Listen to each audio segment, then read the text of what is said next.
Is it recording? It says recording, but it's not counting. So this is the Rob Kall Bottom Up Radio Show, Bottom Up Show on YouTube, on opednews.com/podcasts, on Progressive Radio Network, and now on Pacifica Radio too. My guest is David Swanson. Welcome back, Dave. Hi, Rob. Great to see you. Good to have you here. So it's been a while, and I just wanted to catch up with you, pick your brain about some stuff, find out what you're up to. So David Swanson, his website is davidswanson.org. He's also got over 2,300 articles on opednews.com. By the time you hear this, if you go to opednews.com/David Swanson, you'll find his page on opednews.com. He's written War is a Lie, War is Never Just, and several other books as well.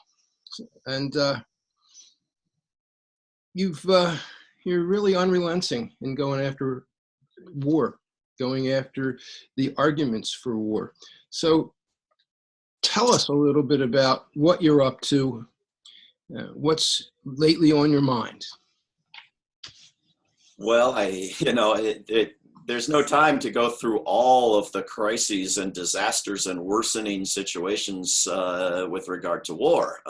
But one of them is, of course, Syria, where the United States has now shot down a Syrian airplane as well as an Iranian drone, and Russia has suggested it will shoot down any U.S. planes in parts of Syria, and supposedly a Russian plane has flown within 5 feet of a U.S. plane in the Baltic, which, as we all know so well, is right off the coast of the United States. Australia has pulled out. They don't want any of their planes to be part of kicking off World War III. This is incredibly reckless.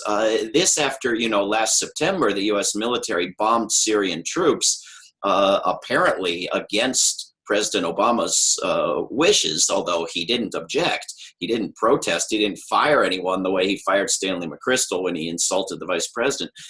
So who knows? But President Trump has openly said that he's given the military greater free rein to do whatever it feels in Syria. And this is, at a time when the top news story, day after day after day for months in the United States, is the investigations of the allegations that Russia had something to do with U.S. elections.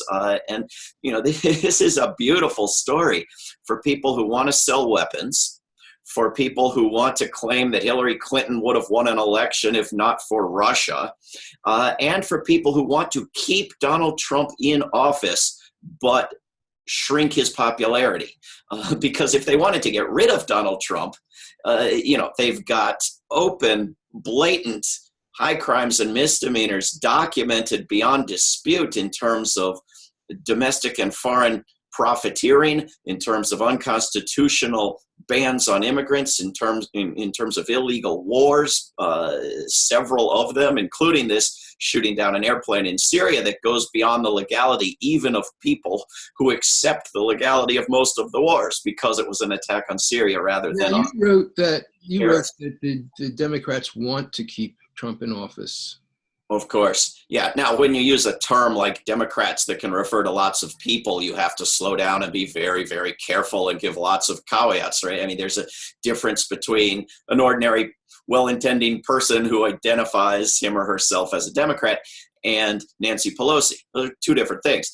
And there are occasional exceptions in Congress where some Democrat makes some hint that they might secretly wish they were doing something better. But for the most part, the Democrats in Washington, D.C., the elected top officials and the Democratic Party and its current chair, they want someone like Donald Trump in power if they can't have Hillary Clinton. And they want that person to be less and less popular. You go back to 2006 when the Democrats were given the majority in both houses by the voters, and overwhelmingly the top reason in all the exit polls was end the war in Iraq. And what did they do? They escalated the war in Iraq. Why? Well, in January, Rahm Emanuel openly told the Washington Post, we're going to keep the war going, keep Bush and Cheney around, not end anything, not impeach anybody, because then we can run against these very unpopular things in 2 years. And that's what they did. And so of course they want to talk about disliking Donald Trump and resisting Donald Trump in the vaguest terms, and even impeaching Donald Trump. I mean, John Conyers lit up crowds by shouting that he wanted to impeach George W. Bush for years, literally years, while opposing any moves to impeach George W. Bush. So there's a difference between what they want to be able to talk about and what they want to actually do. And so most of them are putting out this, this Mike Pence is worse malarkey, as argument against impeachment and slow down, don't impeach. Nancy Pelosi has even invented a new word to get everybody to sit on their hands. Trump is going to self-impeach, she says.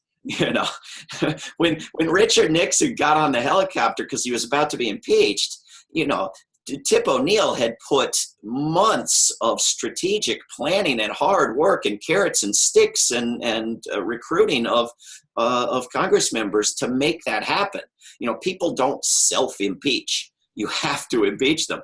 And if they were to take up any of the offenses that are beyond dispute, right? The violation of the domestic emoluments clause, the foreign emoluments clause, the illegal wars, the illegal bans on immigrants, the sexual assault, for God's sake, the voter intimidation.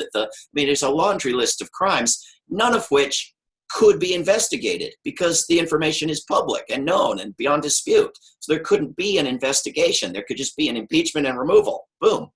Instead, you've got the investigation of an investigation and the stories about whose lawyer has hired his own lawyer. And so, it just goes on and on and on. And there's no need for any facts. There's no need for any substance there. So you pointed out, there's the people on the street and there's Nancy Pelosi. But in one of your articles, you talk about there's really the people on the street, and then you have these elected Democrats. And it's almost all of the elected Democrats, really. Yeah, well, you have Maxine Waters shouting about impeachment. You have the one congressman from Texas who's drafted an article of impeachment. I don't know if he's actually introduced it, but on the alleged obstruction of justice, which I think is a somewhat weak case, but even he makes the case that he's just going after the obstruction of justice, not the question of whether there was any crime underlying to be investigated in the first place. But there is a counter argument that Trump could make, or someone with some English language skills on Trump's behalf could make, that the FBI and the CIA are leaking selectively. But the problem with the English language skills is Trump's high-level appointees and aides. In order for them to do that kind of language, they'd have to pull their heads out of Trump's butt. Yes. For someone to act on Trump's behalf would require that he delegate authority and respect their prerogative, and they would have to want to do it and be free to do it. But he did do that with his general. Well, yes, he's given free rein to the military. He wants the military to do whatever it wants, and the military has been very good for him in the media. He was universally despised by the big corporate media, apart from Fox News, until he started bombing things, and then they just adored him. And I frankly may not be the expert to ask for analysis of this, because I can't explain why he didn't go on bombing more and more things immediately with bigger and bigger bombs, other than he used the biggest bomb he had already. Because this was my prediction before he was elected, was, if he's president, he's going to figure out that's how to make the media love him. He hasn't used the biggest bomb, unfortunately, and I'm very afraid that he will, of course. You mean nuclear? Nuclear. Yeah. That's exactly what we started out talking about. If you're going to go for a big penis experience, and I think Trump loves to do those things, make himself bigger and better. That's yeah. Well, you had a pundit on Fox News yesterday, I think, pushing for a preemptive, as they call, aggressive nuclear strike on North Korea. This is in the conversation. The U.S. has a first strike policy. This is, when I was in Russia recently, this was, one of their biggest demands, because they heard murmurs about it in the U.S. Congress, undo the first strike policy. But that's where the U.S. is. What's this first strike policy? I'm not familiar with it. Willingness to use nuclear weapons first. Some countries are not willing, that have nukes, are not willing to use nuclear weapons first, and nobody should be. The whole pseudo justification for nuclear weapons is supposedly response to other nuclear weapons. But if you're willing to use them first, and if you're building, as they call them, and started calling them during the Obama years, smaller, more usable nukes, and you're talking about, at least you got people on Fox News talking about preemptive strike on North Korea. So there is a bill in Congress, with a handful of Congress members on it to change that policy and say the United States will not strike first. I think if the United States said that, you could get all the other countries to say that. Whether they would abide by it is another question. I think more importantly is the weapons. And to the great credit of the people of South Korea, they've impeached and removed a U.S. puppet president and put in a small d Democratic president who's immediately stopped the deployment of U.S. missiles to the border of North Korea, so-called defensive missiles that are seen as offensive by North Korea and China. That's a huge positive development. But the U.S. can still put ships in the sea and can still threaten, to destroy the world, whether it starts it off in North Korea or Syria. At some point, we have to get rid of the nuclear weapons, so this can't be a question. And the hugely positive development in that regard is that people are meeting right now in New York City, drafting the final language of a treaty that most of the countries on Earth are going to sign on, that's going to ban nuclear weapons. No, that would be amazing. So I want to get into some of your more theoretical ideas about war and the excuses for war. We've been talking kind of current events kind of stuff, and sure. I really want to get into a little more depth with you. Now, this whole idea of using a nuke or using the biggest bomb available. I had a conversation with Ward Wilson. Do you know him and his work with opposing nuclear weapons? Ward Wilson? Yeah. I'm not sure I do. He's doing great work. He basically has argued, and he's gotten funds from the Nobel Institute to send his message out, that nuclear weapons really don't work. They're supposed to be there to discourage war and to intimidate people, and they didn't work. He also says that they didn't work in World War II. It was not the reason that the U.S. won the war. The U.S. had been carpet bombing Japan for months, destroying cities more completely than Nagasaki and Hiroshima bombs did. And it made me think that what you have with atomic bombs and these big weapons and even cruise missiles is you've got this top-down fantasy that one person with one push of a button can end things, can win. And it's a fantasy. It's almost a masturbatory fantasy. I've had so many people tell me, I have my Jewish Zionist friends. I'm Jewish, and I criticize Israel all the time. But, I've got friends who their minds are, everybody else is bad and whatever Israel does is good. And they go, we should just drop a nuke on them. It could be Syria, it could be Iran, it could be Iraq, it could be Afghanistan. Just drop a nuke on them. And my response is, are you out of your fucking, I shouldn't say that. Gotta remember, I'm on radio now. Are you out of your mind? And I think that this is So that's one of the reasons I wanted to talk to you, because I've been thinking about that lately. And I call the show Bottom Up Radio because I try to explore ways that we approach things from a top down and a bottom up way. And where I've gone with it is I think that there's a bottom up kind of a mind, and you see things in a certain kind of way. And that's the way indigenous people tend to be. And that's the way people were before there was industrialization and civilization. And they saw each other living with each other, and they took care of each other, and everybody was interdependent, and they treated each other decently. And then you have the top-down way, which involves hierarchy and domination and centralization, disconnection. And I think that this applies to war, too.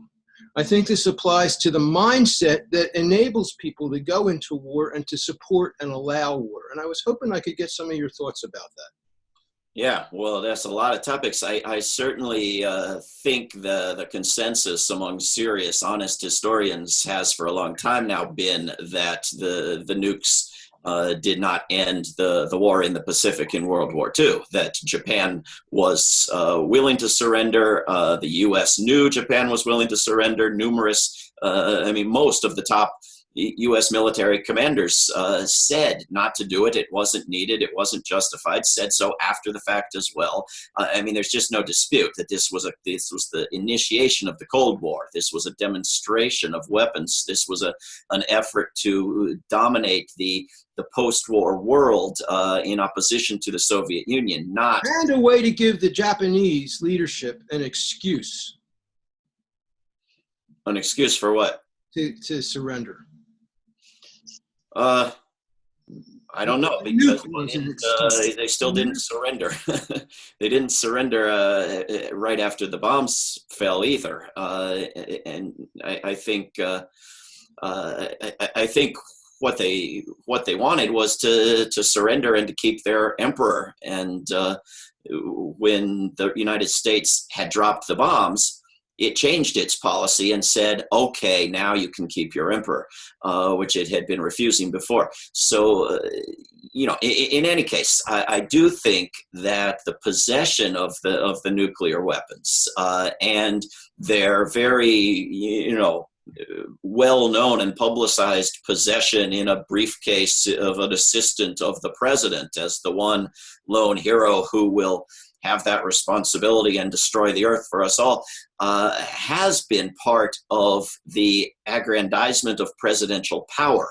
Once you've given this single individual, who in the U.S. Constitution was supposed to be a minor player, was supposed to enforce the laws of Congress, the first branch of our government, which in the Constitution is given most of the power. Article 1 is the Congress. When you've given this one person, this man, thus far it's always been a man, the power to destroy the world, well, then the power to make lesser wars with non-nuclear weapons seems rather minor. And when you've let an African-American liberal, Democrat, constitutional scholar set up a policy of going through a list of men, women, and children on Tuesdays and picking whom to murder with missiles from flying robots, along with anyone else who's nearby, and most of the people, of course, their names not known at all, targeted on suspicions.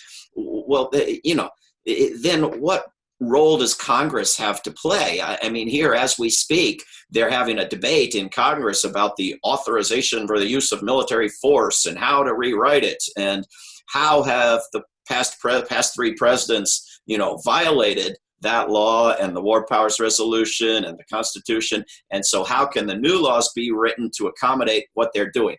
You and I, Rob, don't get to stretch laws and then they rewrite the laws to fit whatever we're doing in violation of the law. But this is what presidents get to do, because they've been granted total and ultimate war power. And part of that really is, the existence of these nuclear weapons that, that put that power in one person's hands. So that's a top-down kind of thing. So can you give me a little bit of your thinking about put war in top-down and bottom-up terms?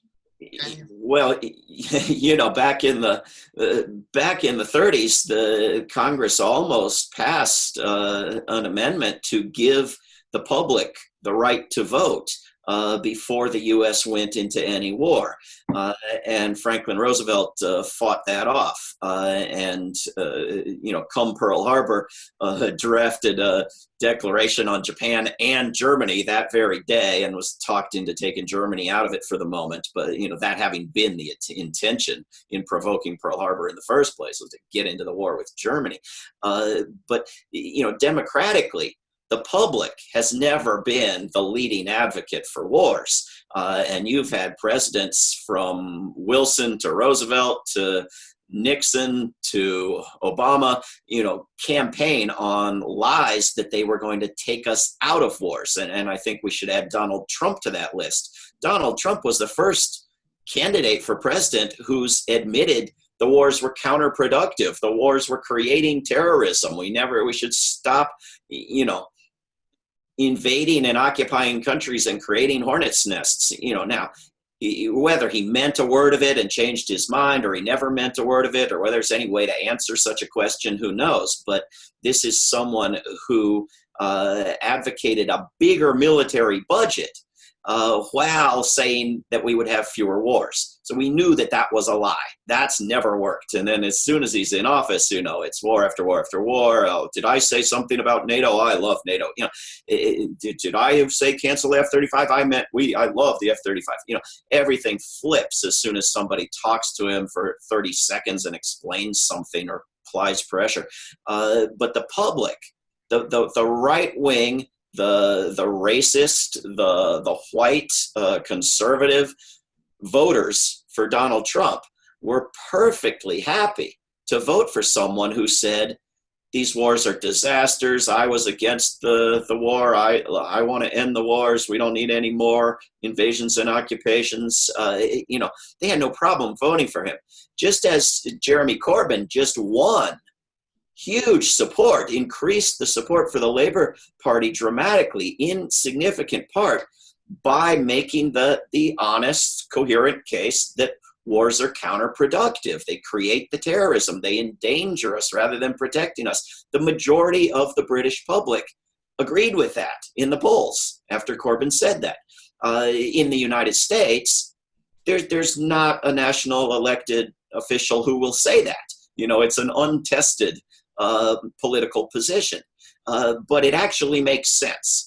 And I find that when you talk to ordinary people who haven't been paid told what to think with a check, they tend to believe things that make coherent sense more often than they believe muddled jumbles that don't, like support some wars but not others. One thing I want to re-emphasize. You just said there's not a single member of Congress who supports not going to war. Well, that's close to true, but what I said was... I can't think of any. Well, you had 2 vote against the new sanctions on Russia and Iran, Sanders being against the sanctions on Iran, but gung-ho for the sanctions on Russia. You had 43 to 47, depending which votes you take seriously, vote against more weapons for Saudi Arabia. You have these sort of mild levels of resistance on particular items, right? But what I said was totally lacking, and as far as I know, it is totally lacking, was someone to come out and make the honest case that the wars are counterproductive, right, that they endanger us rather than protect us, and they should all be ended.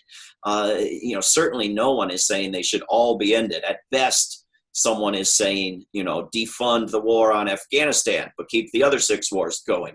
Right. What I'm saying, and what makes sense to people when I talk to them through the media or in person, is abolish the entire institution of war. Stop the entire practice, because the number one way in which it kills is taking our money. Everybody's upset about the billionaires. You could tax the billionaires once and not get the money that you could get from the military in a year, and get the same amount the next year and the next year and the next year, year after year after year, $1 trillion into this criminal operation, because it's the top destroyer of the natural environment, because it's the justification for stripping away our rights, because it militarizes the local police, because it fuels racism and sexism and violence, because we have to unite as a world if we're going to take on problems of environmental crisis and immigrant crises, and we can't unite if we're demonizing each other and going to war. No one in U.S. politics is willing to make that case, or even the case to scale back U.S. war making to resemble some other country on earth, because there's not another country that comes remotely close. You could pass a law that says the U.S. shall invest no more than 3 times the next nearest competitor in militarism, and that would be a big cut to U.S. militarism that no one would see coming unless they knew, what was happening right now. Now, you've done a lot of thinking. You've become a kind of an anti-war philosopher, looking at, and from our conversation, it's clear you're a kind of a historian about how wars get started and what excuses people use to start them. So, and I know you've got a book about War is a Lie, and another book, War is Never Justified. So talk a little bit about the lies and the justifications that are used, and debunk all of that. Yeah, well, the biggest lie they tell us is that we have no power or influence and we should just sit back and take it, or we should go protest the corporations, or we should work only locally, or, we should just cry and moan and hide under the bed. And they are all very good at that lie, which is absolutely ludicrous. I mean, it was public opinion, first and foremost, that stopped the bombing of Syria in 2013. And we needed to follow through and stop the other war-making activities. But we do have the ability to stop war.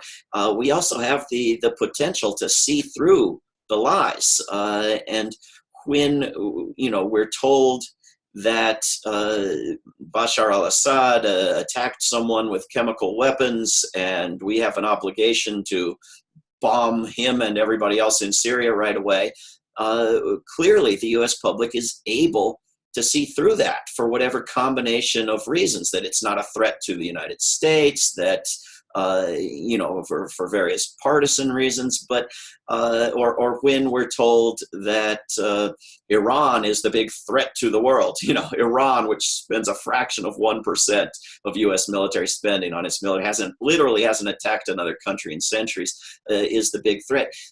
People are able to see through that and say, no, we want some kind of agreement, not a war. And it helps that that's been done year after year after year. But there are other types of propaganda that people have a very hard time with. ISIS videos are incredibly effective on the U.S. public. The U.S. public is far more concerned about being killed by Muslim terrorists with knives than anything else, and is willing to risk destroying the world over it. When, the number of people dying in the United States from heroin coming out of the U.S. occupation of Afghanistan, or dying in the United States from toddlers picking up guns in their homes, or from unsafe furniture or bathrooms or diet or workplaces. Killing people. These are, if we got scared by threats based on the actual level of threat, we would be scared of completely different things from what we're scared of. But that fear that's created by those videos allows great manipulation of people. And so the famous case for shock and awe that Iraq has weapons, it wasn't just that Iraq has weapons or that Iraq is violating some United Nations rule, or it was that Iraq is going to blow you up any minute. And you need to be scared, and you need to stop thinking rationally, and you need to do what you're told. I mean, that was the argument. And people who followed that continued to believe it, and believe it to this day, because they're not thinking, they're being obedient. But what I did in War is a Lie was go through and catalog types of lies about war, including, that war is defensive, it's needed to defend against some evil enemy, that war is humanitarian, that it somehow benefits people. All a dozen or two types of lies that are used, and they come back again and again in variations, and we ought to be able to spot them much more quickly. Should the United States be blowing up planes in Syria, or dropping a nuclear bomb on North Korea? Well, the idea that there's some moral or practical or legal justification for these things can be debunked instantly. We don't need documents leaked. We don't need Freedom of Information Act requests. The United States is violating the United Nations Charter and the Kellogg-Briand Pact in doing anything in Syria. People are just accepting the stories, they're accepting the lies, they're accepting the narratives. It seems to me that there's a mindset that the American people have had drilled into them since they were children, that makes it easy for the idea of war to be sold to them. How do you change? Because it seems to me that that's what needs to be changed. You're not going to change the military-industrial complex. You're not going to change the legislators who were bought and paid for by the military-industrial complex. So how do you change the minds of the people? Well, you change the minds of the people in order to mobilize them to confront the military-industrial complex. And I think you're right that there's a mindset of obedience to authority, and you would think that people on the left in the United States who've been denouncing the torture and the warrantless spying and the infiltration of activist groups would not take the word of the FBI and the CIA as gospel. Frankly, I think that the left is what I've learned is that authoritarian people, 99.9% of them are people who need authoritarian characters who are dominating to dominate them. Yeah. They're not the people who go to a church and want to be told what to do by the leader of the church. And I think that what we have is Americans, and I think on the left, I literally did some polling that popped an idea into my head. I was looking at biofeedback. I had a history of having a business in the field of biofeedback, which to me was a way to enable people to heal themselves without the need for drugs. And I did a couple poll questions back, 10 or 11 years ago, where I did a big poll with the Zogby, and you knew about that. That was a long time ago, but I did it, and I threw in about a half a dozen questions that were related to self-responsibility and health. And what I found out was that progressives and liberals, they want to be told what to do by their doctor. They want to take the medicine that the doctor tells them to take. They want to get the surgery that they were told to take. And actually, I was really shocked and surprised that it was the conservatives who tended to ask more questions and to challenge that authority. So we got a problem on the left as well, and maybe that's why the anti-war movement had pretty much dropped dead during Obama, because there was no leadership, and there still isn't really any leadership, I don't think. I think that's a big problem that isn't having much discussion. Yeah, and of course the placebo effect is more powerful when the doctors have ordered something than when someone else has suggested it, so it's reinforcing, and the media reinforces whatever those in power say in terms of political policy. But you have people who you would think would not be taking the FBI as gospel, taking accusations against Russia without any evidence whatsoever from the CIA and the FBI as gospel truth, and others, and you have people on the right accepting it as well, but praising it. Oh, I'm glad. Thank you, Russia, for stealing the election for Donald. Just accepting this information. So one thing we need is to develop resistance to dogma, to baseless assertion of claims by those in power. But the other thing that you mentioned that we need is rejection of the idea that war is ever necessary, ever just, ever required, or glorious, or acceptable. And that requires, more than a slogan. That requires sitting down with people and explaining that for most of human history, there was nothing resembling war, that it's been sporadic, that it's optional, that we can choose to end it, that we're better off without it, that there are tools to replace what you think it's needed for, that you don't need to be afraid of what you're afraid of. That takes some work.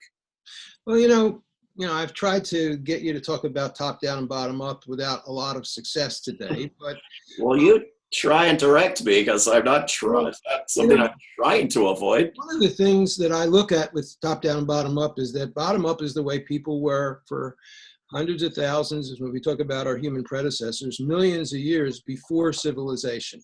And it's only the last maybe 10,000 years when people started owning and dominating animals and land, and without agriculture coming along, for most of humans, that civilization came, which brought hierarchy and domination and centralization and war and slavery.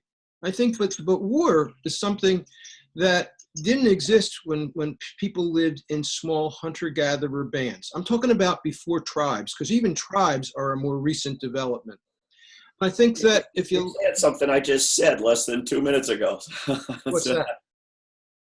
I made the exact same point less than 2 minutes ago, so it's not this doesn't seem like a topic I'm avoiding very well. No, well, yeah, and you made me think of it. No, I'm not challenging it anyway. So to me, I mean, you get back to that mentality. And one of the things that I've gotten into in thinking about bottom up is that before there was civilization, before there was industrialization, because there are billions of people who lived in indigenous aboriginal cultures up until the last couple hundred years, until the West came and attempted to destroy their cultures and indoctrinate them into Christianity or Islam or whatever. And those people, I think, have a different relationship. And I think that there are metaphors that we filter our world through. And I think that the top-down one, which is about domination and it's about control, that's one that addresses itself, that prepares and fertilizes the mind to accept the idea of war, and accepts the idea that you don't have any way to control that a handful of people at the top can make those decisions. And I think if you have a more bottom-up mind, where everybody has a right to participate in making decisions, you're going to be a lot more likely to reject that. So I agree. Taking a leap, are there any schools that are using your books in classes? There are, or at least there are classes for particular professors and teachers that I'm aware of that are using them. And of course, I go and speak to college classes whenever I'm invited and can. There's also, you may be aware, a conference coming up in August called the Democracy Convention that's being held for the third or fourth time, this time in Minneapolis, that seeks to investigate the bottom up or small d democratic aspect of various issues, and one of them will be peace and democracy. And I'm going to be speaking there. Are you going to be there? Wonderful. Well, one of the other conferences must have invited you, unless I did and forgot it. Maybe we can get you to speak at the peace and democracy part of it as well. I love it. David Cobb invited me. Good. One of the other ones. So, yeah, we'll email or talk later, but it would be great to connect because part of it will be peace and democracy, and looking at what popular opinion is and what it could do, because certainly you have to accept that someone powerful knows better. And the U.S. public has largely done that without, for the most part, putting their own lives on the line as members of the military. But, on behalf of members of the military, they've accepted that the U.S. government should operate largely in secrecy and that it knows better. And so when I make an argument on any topic, on Russia and the election, or Syria, Afghanistan, or, one of the most common responses I get from people is, but don't you think they know better? They're in Washington and they have secret information. Or Trump reversed himself and became more militaristic after he was elected. Oh, well, that's okay. That's just because now he knows all the secret things that you don't know. So you'll have to trust him. Well, no, I don't trust him. They've been using for decades, or probably hundreds of years. Yeah, I mean, what Trump does is he demonstrates just how stupid leaders and government can be. And on the left, they're the people who tend to accept and embrace government more than anyone else. And I think that you really have to take a look at that. One of the things that I've come up with in terms of top down and bottom up is big is top down. And for me, top down is makes you stupid. And it makes you blind. You don't see things because you're so narrowly looking at just what you're told to look at. Yeah. So I think we have to. I think the left has to start questioning government as well. And I've been challenged by that I've talked about how there's, we've got an EPA now that is a danger to the human race, a danger to the planet because of how it's being run, and I got a couple people who say, oh, but there are some dedicated workers there who are good guys. I go, that may be, but, they're soldiers working for a general who's insane, this Pruitt guy. That's right. I think we have to start looking at private ways, nonprofit maybe, but they're still private. They're not government. We have to look at private ways to get things to happen. Well, I'm a big fan of actual democracy. I think it's easier at the local level and the regional level. I actually think secession, if done right, is not a bad idea, and maybe California should lead the way. But we have too big a country, and it has too big a government. And I tell people all the time, I want a much smaller government, but I want, for the most part, drastic increases in government spending on everything that people talk about as government spending, from schools to sustainable energy to so forth. And, the reason that that's possible, that leaves most people bewildered as to what I'm saying, is that one little item in the U.S. government is about 55% of discretionary spending. And I want that one eliminated, the military. You have everything else crammed into the other 45%. And this is where President Trump is proposing to take $54 billion out of just about everything and move it over into the military so that it eats up about 60% now. And everything else is crammed into 40%. And it's the same size budget. And people hear the liberals saying, don't cut this, don't cut this, don't cut this. And they say, oh, Trump wants to cut things and have a smaller government. Yay! Let's have a smaller government. Trump has, in fact, proposed the exact same size budget as last year, just moving money. There's not a single cut anywhere. No cuts, God damn it. It's moving money from all the good, decent, for the most part, human and environmental needs into the military. And so as long as Democrats, large D, Democrats, refuse to mention the existence of the military or to challenge that increase in military spending, and they'll just resist the taking the money out of other things and talking about cuts, they're shooting themselves in the foot, because a lot of us want smaller government. A lot of us want the government cut. We just want some say over where it's cut and where it's increased. And we want to cut the military, which is the biggest part of government. Right. So some cities, passed resolutions to, at the urging of the big D Democrats, don't cut this, don't cut this, don't cut this, and, gave everybody a dangerous misunderstanding.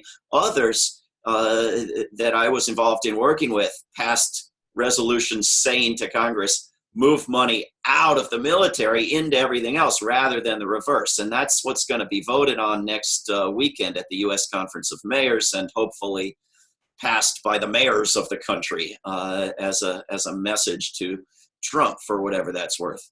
Well, just talk a little bit about this conference in Minneapolis, just so people Yeah. know about it. When is it, and what's the details on it, and Democracy Convention. You can go to democracyconvention.org is the main website, and it's 9 or 10 different conferences happening at the same time in the same place at the University of Minnesota with hundreds of people attending them. And everybody who shows up has the option of attending anything they want. So you coming because you're interested in the conference on the environment, but you can go attend a session or two on peace or education or anti-racism or whatever. And hopefully some sessions will be collaborations among the conferences, but it's, the days, it's like 5 days, and the workshops are all on a schedule with the breaks all at the same time. And so you can mix it up and go take part in whatever you want to. I'm looking for the dates. I think it's August, it's the beginning of August, right? August 2nd to 5th, I think. But if you go to one of my websites with a group I work with called World Beyond War, and you go to worldbeyondwar.org/democracy, you'll find the whole agenda, days, times, speakers, workshops, plans for the peace and democracy part of the larger democracy convention. Right. And op-ed news, if you go to op-ed news and you go to any article page on the right-hand side, there's an ad for the conference too. We're supporting it. That's great. Yeah. August 2nd to 6th at Minneapolis. And they've got cheap room and board at the university. If you need a free place to stay, contact me and we'll see, who we can find. But you have to register for the conference, which doesn't cost much, and show up. And we're going to have some off-site events as well. It's Hiroshima Day, speaking of the nuclear bombings, while the conference is happening. And so we will be going and taking part in an event recognizing Hiroshima and Nagasaki. We also are going to take some information to Kellogg Boulevard. There's a big street in St. Paul. Minneapolis and St. Paul are essentially the same city, the Twin Cities. And it's a big street in St. Paul called Kellogg Boulevard. And you can walk up and down it and not find a single person who can tell you why it's called Kellogg Boulevard. Do you know, Rob? I'm going to guess it's because of the guy Kellogg who started the cereal. Yes, well, you would have the same guess as the people who live in St. Paul, Minnesota, so you can be forgiven. But in fact, Frank Kellogg, who lived near there, whose home is on the National Register of Historic Places, and who is the only guy from Minnesota to ever win a Nobel Peace Prize, was the Secretary of State back in the 20s, and his name is on the Kellogg-Briand Pact, which is a treaty on the books to this day that bans all war. And nobody knows that, and nobody thinks of it as a peace boulevard. They think of it as, if anything, breakfast cereal, those Kellogg's from Michigan. So we're going to go flyer people about that. That's also something I wrote a book about. We did an interview about that. I remember. I didn't remember. Right. So what do people do? I mean, people buy what you're saying, believe it. War is a lie. There's no justification for war. What do people watching or listening to this do?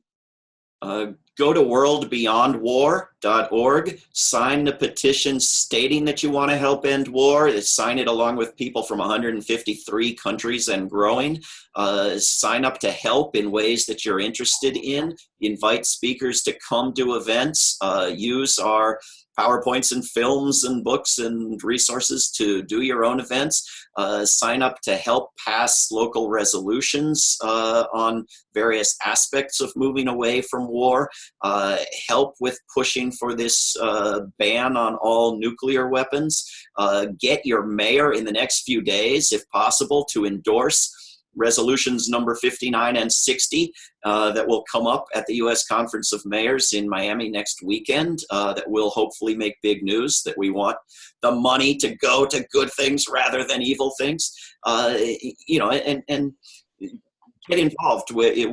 we'll email you what to do next, but come to the Democracy Convention if you can. Come to our conference. We'll have a big conference September 22nd to 24th in Washington, D.C. at American University. We haven't even really announced that or named it yet, but Talk about it. What is it? Announce it. Well, and endless great events around the world if you go to worldbeyondwar.org and click on events. But we had a big conference last September at American University in Washington, D.C. A great professor there named Peter Kuznick, who is really an expert on the nuclear bombing of Japan and what happened and what didn't happen. He's agreed to help host a conference for us again this coming September, and we're going to put the focus on anti-war and pro-environment activism and how those two movements should be one movement, given that all the money that's needed is in the military, and the military is the top destroyer of the environment and the top consumer of petroleum. And so, it's no excuse for having two separate movements. We should be working together. So that's going to be the particular focus of that conference, and there will be some action involved. I think our friend Bill Moyer with the Backbone Campaign will come help with props, and we'll have some useful strategic action in Washington, D.C., as well as workshops and panels and discussions at American University. Isn't there another anti-war conference this summer as well? Oh, there's lots and lots of them. I just this past weekend was at UNAC, which is the United National Anti-War Coalition. Veterans for Peace is having its convention in Chicago. WILP, the Women's International League for Peace and Freedom, also in Chicago. Theirs is only every 3 years, but it was this year.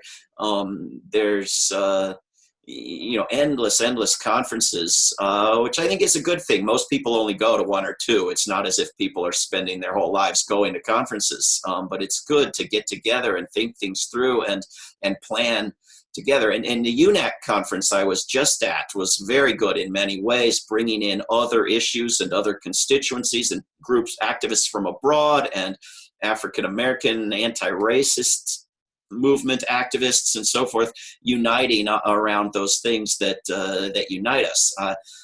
I had serious criticisms, the number of individuals advocating violence, because I think we are going to be much more powerful if we are disciplined advocates of nonviolence and the elimination of weaponry.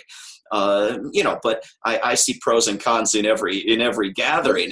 What about sanctions? We swapped an email yesterday, and you mentioned an article that was calling for sanctions on North Korea because the young man who was jailed in a coma died yesterday. Yeah, the U.S. has been imposing sanctions on North Korea ever since the Korean War didn't end. But there's also, people now calling for bombing North Korea and imposing harsher sanctions, and putting more weaponry in South Korea. And the South Koreans are really leading the efforts here and deserve all of our support because they have been resisting the big new U.S. military bases on South Korean islands, and they have thrown out their U.S. puppet war-making president and put in a president who has stood up to the U.S. in probably an unprecedented way since the Korean War, to have a South Korean president reverse U.S. policy and say we're not going to be putting these weapons on the border directed at North Korea, this so-called missile defense or THAAD system. It's not defensive. It's part of an aggressive strategy and needs to be done away with. And we in the United States have to figure out how to help people in South Korea address problems that are originating in Washington, D.C. Now, you just did a piece about Corbyn, kind of wishing that he could become the leader, and you extrapolated on consequences of that. Talk a little bit about that. Corbyn's the most likely one, but who knows? It could happen in other places too. I mean, I guess Canada kind of got a more liberal guy. Mm.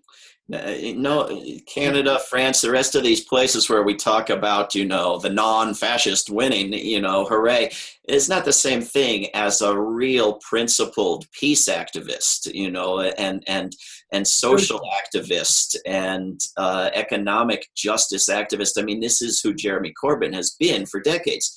Jeremy Corbyn is like Bernie Sanders if he was still who he was when he became mayor of Burlington. If he hadn't made little strategic compromise after compromise after compromise for 50 years, that's who Jeremy Corbyn is. He is a dedicated, principled peace activist. And, he's working within the Labor Party, and the Labor Party makes decisions, and he doesn't always agree. And he says, well, that's our party's position, but he doesn't pretend it's the right one. He tells you what he actually thinks.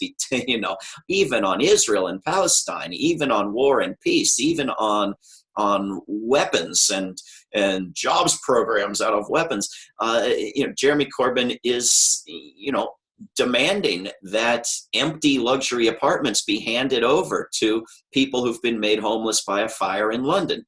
Jeremy Corbyn is demanding that the UK cease participation in wars. And this would be a phenomenal, wonderful setback for U.S. and NATO war efforts for the United States. That some more. Why? Talk about that more. That's just the primary sidekick. This was George Bush's poodle, Tony Blair. This was the initial internationalization of U.S. rogue criminal policies. You get the special relationship United Kingdom to sign on, and it's no longer just the U.S. attacking the world. It's an international law enforcing human rights operation.